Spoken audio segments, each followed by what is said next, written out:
वंदे मातरम मित्रों। भारत और श्रीलंका के बीच एक नौसेना अभ्यास हुआ है जिसे स्लाइनेक्स कहते हैं, जो कि भारत और श्रीलंका के बीच हुआ है और ये 10वां संस्करण है कोलंबो में।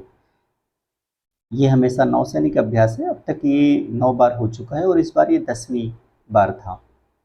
अगली खबर है माखनलाल चतुर्वेदी जी को लेके। माखनलाल चतुर्वेदी का जन्म हुआ था 4 अप्रैल 1889 को, तो इसलिए 4 अप्रैल को ही इनकी जयंती मनाई गई थी। अब इनकी कुछ रचनाएं हैं बहुत फेमस। 1913 में इन्होंने एक तो प्रभा पत्रिका का संपादन किया था।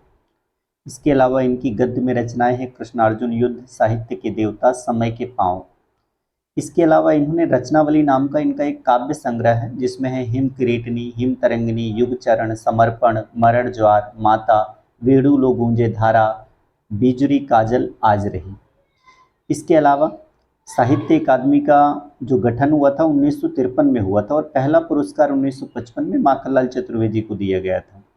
एक और खबर है, लुआंचरी एक पोशाक होती है हिमाचल प्रदेश की, और हाल ही फिलहाल जो अनुराग ठाकुर हैं जो कि केंद्रीय खेल मंत्री हैं, उन्होंने अंजलि शर्मा को ये लुआंचरी पोशाक पहनाकर उनका स्वागत किया है। अब स्वागत इसलिए किया है क्योंकि माउंट किलिमंजारो नाम का एक अफ्रीका में सबसे बड़ा पर्वत है, जो कि अफ्रीका महाद्वीप का सबसे बड़ा पर्वत है। इसकी ऊंचाई है 5,895 मीटर और इसको इन्होंने फतह किया है।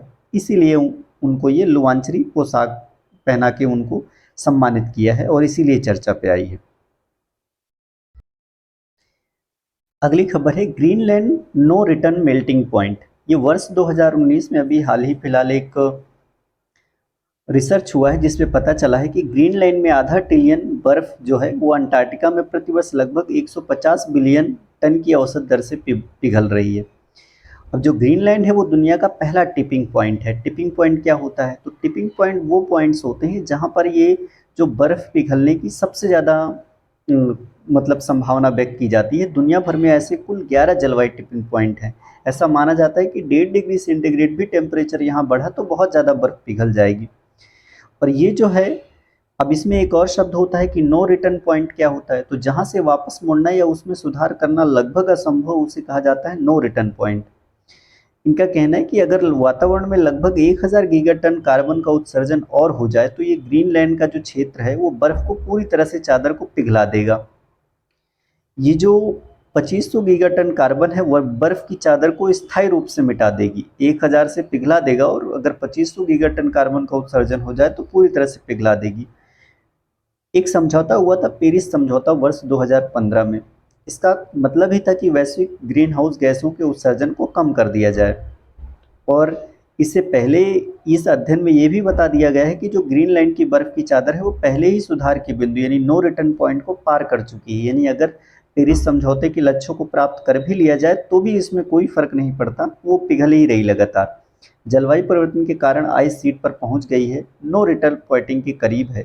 ये जो ग्रीनलैंड आइस सीट है ये 2 टिपिंग पॉइंट्स पर पहचान की जाती है, बहुत तेजी से पिघल रहे हैं।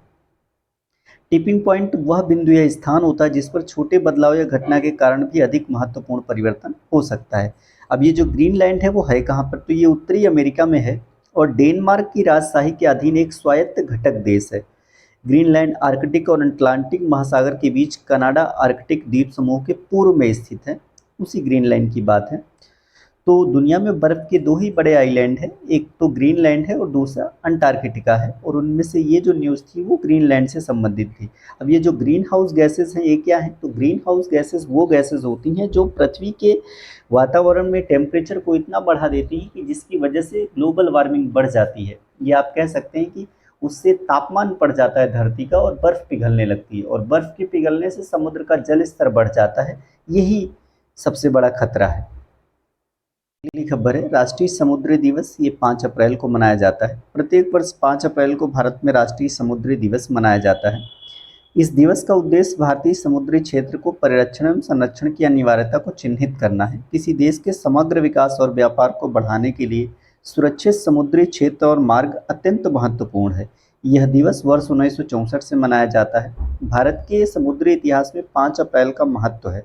5 अप्रैल 1919 को Scindia steam navigation company limited का पहला भारतीय वाणिज्यिक जहाज यानी कॉमर्शियल एचएस लॉयल्टी मुंबई से लंदन के लिए रवाना हुआ था। यह सबसे बड़ी शिपिंग कंपनी थी जिसका पूर्ण स्वामित्व भारतीयों के पास था। देश में 7517 किलोमीटर लंबी तटरेखा है। यह भारत दुनिया का 16वां सबसे बड़ा समुद्री उद्योग है। यहाँ 12 प्रमुख बंदरगाह और 205 अधिसूचित छोटे और मझोले बंदरगाह हैं। समुद्री सुरक्षा के हेतु भारत के प्रयास, क्षेत्र में सभी के लिए सुरक्षा और विकास यानी सागर नीति है भारत के पास। इसके अलावा भी इसमें दो चीज़ें अलग से ऐड करना चाहेंगे, वो ये है कि जो समुद्री दिवस होता है वो 5 अप्रैल को होता है, जबकि जो नौसेना का दिवस होता है वो 4 दिसंबर को मनाया जाता है, भारतीय नौसेना दिवस, क्योंकि हमारी 3 सेनाएं हैं। तो भारतीय थल सेना दिवस होता है 15 जनवरी को, भारतीय वायुसेना दिवस होता है 8 अक्टूबर को, और भारतीय नौसेना दिवस होता है 4 दिसंबर को। ये एक अलग से जानकारी थी। इसके अलावा समुद्रिक कानून पर संयुक्त राष्ट्र अभिप्राय भी है, जिसे यूएन क्लॉज कहते हैं 1982। ये एक अंतर्राष्ट्रीय समझौता है जो समुद्री गतिविधियों के लिए कानूनी ढांचा स्थापित करता है। इसे समुद्र के नियम के रूप में भी जाना जाता है। भारत इसका एक समर्थक देश है। समुद्री क्षेत्रों को 5 प्रमुख क्षेत्रों में विभाजित किया जाता है, जैसे आंतरिक जल, प्रादेशिक सागर, सन्निहित क्षेत्र, विशिष्ट आर्थिक क्षेत्र या ईईजी, और हाई सीज।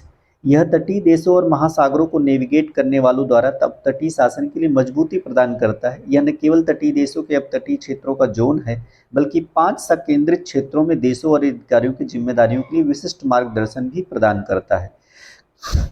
इसके अलावा कुछ इससे जुड़े हम क्वेश्चन भी साथ में ले लेते हैं कि किस देश में सबसे ज़्यादा परमाणु बम है। इसका आंसर आपको इसमें नीचे लिखना होगा। और बराक घाटी ये भारत के किस राज्य में है, तो आप इन दोनों प्रश्नों के उत्तर कमेंट में नीचे लिख सकते हैं। धन्यवाद।